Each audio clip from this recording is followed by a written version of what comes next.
I'm Pete Quinnell, welcome to the WrestleTalk news. So, did anything big happen last night? What's that?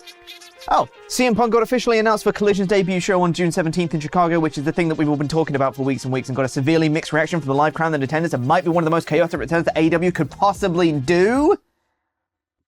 Cool, nothing major then. Yes, on last night's Dynamite, it finally happened. Tony Khan announced that CM Punk will be returning to AEW on the debut show of Collision on June 17th, which the crowd responded to with some light CM Punk chants, which were then taken over by boos. Sounds like a flawless plan to bring him back. Punk himself responded to the news in his new favorite way to communicate with the world, Instagram stories, posting the announcement graphics along with a clip from Billy Madison where Billy bunts a bunch of children in the dodgeball game. So you could say that what he was trying to say was that he would be working with a bunch of children. Because that's what he said at the All Out. Never mind. Everyone, of course, has opinions about this return announcement, one of those being New Japan star Kenta, who's had a long and rather one-sided beef with CM Punk, where he mentioned that he's free on June 17th on Twitter. I mean, it would be a hell of a return for Punk to face Kenta right away. I say book it, TK. What's the worst that could happen? Ollie will have his thoughts on the announcement coming up as part of his Dynamite review. In other news, someone else who's been off our screens for quite a while is Bray Wyatt, with reports noting that he had an extended illness following his Pitch Black match against LA Knight. That match, of course, being the one where Uncle Howdy showed up and jumped off the stage about 3 light years away from his target. Everyone loved it. Well, according to Fight Fans, which I believe is an untested source currently, so take this with a pinch of salt, it seems WWE weren't overly fond of the Pitch Black match either, with their thoughts being that the new Bray Wyatt just wasn't as good as The Fiend. The report then goes on to say that WWE were pushing fairly hard for The Fiend to return after the Royal Rumble, but talks stalled somewhat shortly after. Now, though, the report says talks have picked up again, with Wyatt getting ready to return to in-ring action. Once again, pinch of salt and all that. But would you want Wyatt to return as Wyatt or as The Fiend? Let me know in the comments. And if Wyatt does return soon, he'll be doing it without Alexa Bliss by his side, as she announced that she's pregnant earlier this week, with a baby due in December. Congratulations to her and her husband. When she announced her pregnancy, however, some people assumed that this was the reason she'd been absent from WWE programming for an extended period. However, Fightful Select is refuting those rumors, reporting that there were not creative plans for Alexa Bliss for quite some time before she announced her pregnancy. So yes, WWE still didn't know what to do with Bliss before her pregnancy too. They're not getting off the hook that easy. And Bliss will still tweet about her unrest with creative once she's ready to return to the ring, I'm sure, which she'll be able to do for longer, as she also confirmed herself that WWE have extended her contract because of her appearance on The Masked Singer and her pregnancy, so she'll be sticking around until at least 2024, when everybody else's contract in wrestling expires. And now, over to Ollie.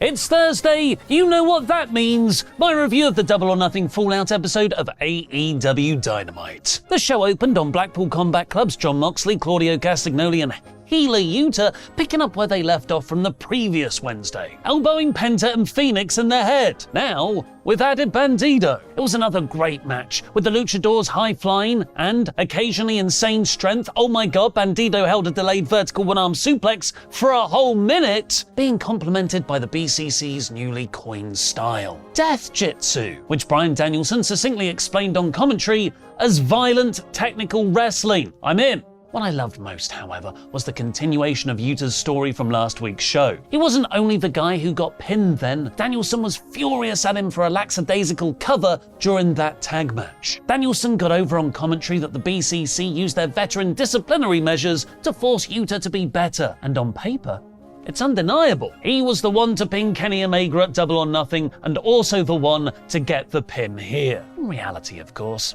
that's down to loads of cheating, but it lends the BCC a dangerously justified psychology. The Elite, meanwhile, are sad. Sad news. Kenny had apparently left the country, which could be Canada, or anywhere else in the world where AEW has a partner promotion with whom they're running a joint pay-per-view later this month. I'm of course talking about OWE, Oriental Wrestling Entertainment. The Dark Order then came over to act passive-aggressive about Hangman's new, but also old boyfriends, and stormed off, which is fair, because Hangman has actually been a total asshole to them. Jay White and Juice Robinson then got the best segment they've had since becoming All In a few months back. They both got to exude their unique dickishness in an in-ring promo to Tony Schiavone, called out dumb FTR, and then clobbered Dax with a fistful of quarters. Ricky Starks made the save, which will likely build to a Bullet Club Gold! Going Bullet Club old, asking one of the New Japan version to join them for a Forbidden Door 6-man tag. It was then that Tony Khan made his latest leveling up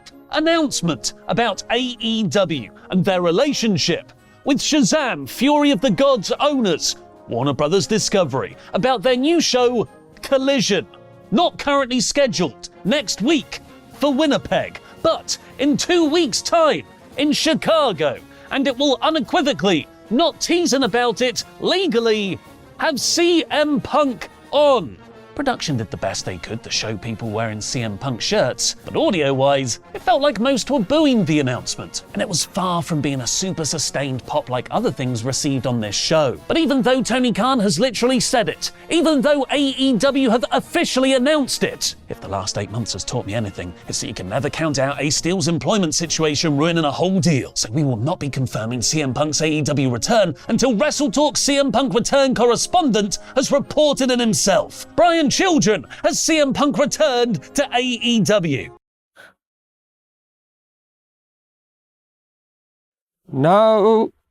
Stop being such a little bitch about it, Brian. Big Bill continued to impress in a triple threat with Trent and Swerve Strickland. Swerve got a characteristically opportunistic win, building him for a shot at Orange Cassidy's International Championship. Daddy Ass said he felt like he let his acclaimed boys down, losing to the House of Black at Double or Nothing. I wouldn't blame yourself too much there, Billy, because the reason is quite clearly the fact the acclaimed never bothered to take advantage of the opponent's choice rule in the Open House Challenge. Why isn't anyone taking that stipulation seriously apart from me? Nevertheless, it prompted Anthony Bowens to say Billy Gunn deserves to hold gold one more time, presumably meaning their trios feud will continue. The best segment of the show, and actually one of the best segments in Dynamite history, came next, where Don Callis and Takeshita cut an in-ring promo to so much heat you could safely cook a wood-fried style pizza out there on the canvas. I'm sorry, Luke won't stop talking to me about his outdoor pizza oven research for the summer, and it's taken over my analogies. The crowd heat was so intensely loud you could barely hear Don on his mic on the broadcast. Footage from people in the crowd has been shared where you literally can't hear him at all. The camera would cut to the audience where it genuinely looked like they were extras in a film scene, so perfectly united in hate they were for him. The key lines were Don saying Takeshita isn't just better than Omega, he's better than Okada, potentially setting up a mouth-watering Forbidden Door fight, and also that Callis is going to set up a new family to cut the elite out of all elite wrestling, implying he'll be adding even more members. Truth Commission return confirmed. Wardlow challenged Luchasaurus for a TNT title shot. Orange Cassidy and Darby Allin overcame their pay-per-view wear and tear to be ROH Trios champions, the Gates of Agony. This was mostly to further Swerve's building feud with Cassidy. It was announced they'll fight for the title next week, but also did a good job establishing the Gates of Agony. Sting also made his return to save the faces from a heel faction beatdown afterwards. Tony Schiavone did spend most of the night in the ring on this promo-heavy show. This time he was about to talk to Hook when Los Ignorables interrupted. Jungle Boy made the save. Tony Storm oozed heel champion charisma in a backstage promo as Ruby Soho and Saraya kept mentioning how humble she was. So humble. Chris Statlander made her first defense of the TBS Championship against Nyla Rose. She was mostly worked over and fought back with a 450 splash to retain. Taya Valkyrie was shown watching on backstage while commentary put over how annoyed she is, as she feels like she did most of the work beating Jade Cargill for Statlander to come out and reap her awards, which is actually totally fair. An insane lineup for Rampage was announced, with Zack Sabre Jr. versus Action Andretti and Lee Moriarty versus Shibata being announced, and the main event saw Adam Cole and Britt Baker versus Chris Jericho and Saraya in an intergender tag. This should have been their Double or Nothing match. Not just because it's near impossible to make unsanctioned and